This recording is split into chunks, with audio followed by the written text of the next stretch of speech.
જન્મદિવસ સહિતના કાર્યક્રમમાં ભાગ લેવા પીએમ નરેન્દ્ર મોદી 16-17 સપ્ટેમ્બરે ગુજરાતની મુલાકાતે આવશે। દેશભરમાં બુલડોઝર ન્યાય પર સુપ્રીમની બ્રેક, ભાજપ શાસિત રાજ્યોને ફટકો, કોઈના દોષિત હોવા માત્રથી તેના ઘર પર બુલડોઝર ના ફેરવી શકાય, સુપ્રીમ કોર્ટ।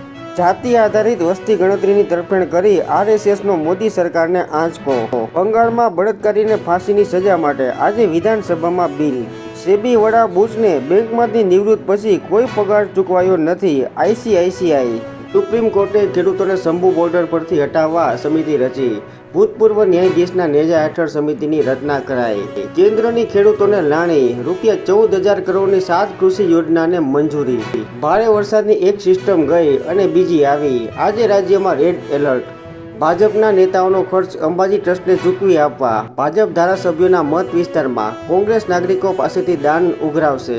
તાપી અને ડાંગ જિલ્લામાં 10 કલાકમાં 8 ઇંચ વરસાદ ખાબકતા નંદીઓ ગાંડી તૂર।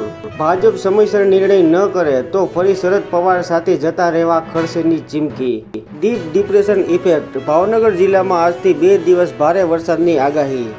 રાજસ્થાનમાં એસઆઈ પેપર લીકમાં આરપીએસસીના ભૂતપૂર્વ સભ્ય પકડાયા। પાકિસ્તાને ડ્રોન મારફતે જમ્મુ કાશ્મીરના સાંબામાં શસ્ત્રો ફેંક્યા। સિંધવીએ રાહુલ ગાંધીની પ્રશંસા કરી, કોંગ્રેસની સરકાર રચાશે તો રાહુલ 100% પીએમ બનશે, સિંધવી। ભાજપના ધારાસભ્ય નીતેશ રાણેનું બેફામ વિધાન, મસ્જિદમાં ઘૂસીને વીણીને મારશું। અહમદનગર પોલીસ દ્વારા રાણે સામે હેટ સ્પીચનો કેસ નોંધાયો। રેસિડેન્ટ ડોક્ટરોને અલ્ટિમેટમ, આજે હાજર થાઓ નહીતર કાર્યવાહી કરાશે, સરકાર મક્કમ।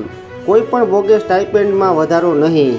ઈડીનો આપના નેતાના ઘરે દરોડો, 6 કલાક તપાસ કરી આપના વધુ એક નેતા ઈડીના સકંજામાં, ધારાસભ્ય અમાનતુલ્લાહની ધરપકડ। કેનેડામાં વિદેશી વિદ્યાર્થીઓ પર 24 કલાકની મર્યાદા, ભારતીયોને ફટકો। સીબીઆઈ તપાસ હેઠળના ભ્રષ્ટાચારના 6,900થી વધુ કેસો કોર્ટોમાં પેન્ડિંગ।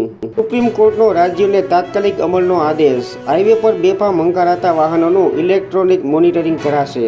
વડાપ્રધાન મોદીએ ભાજપની સભ્યપદ ઝુંબેશનો પ્રારંભ કરાવ્યો, બધા મંત્રીઓ મોજૂદ। વડોદરાના વાઘોડિયા રોડ વિસ્તારમાં કીટ વિતરણ કરવા ગયેલા શિક્ષણ મંત્રીને લોકોએ કહી દીધું, અમારે કીટ નથી જોઈતી, પાણીનો નિકાલ કરો।